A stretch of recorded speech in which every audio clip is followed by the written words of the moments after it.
Hello guys, welcome back to my channel.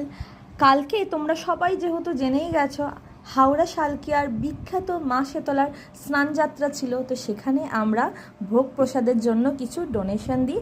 তো সেই কারণেই আজকে আমাদের বাড়িতে নানান রকম ভোগের প্রসাদ চলে এসেছে।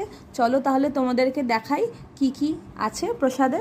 প্রথমেই আছে মায়ের ভোগ, এটা হচ্ছে আসল ভোগ, তার সাথে চচ্চড়ি ভাজা, এর সাথে আছে পোলাও, আলুর দম, ফুলকপির তরকারি, আর এইদিকে আছে হচ্ছে কচুরি, এটা একরকম টাইপের একটা চাল, পায়েস আছে, খেজুরের গুড়ের পায়েস আছে, এখানে নর্মাল চিনির পায়েস আছে, কচুরির সাথে তরকারি আছে, একটা টাইপের মিষ্টি বড়া দিয়েছে ওনারা, আর সাথে লাস্টে চাটনিও আছে।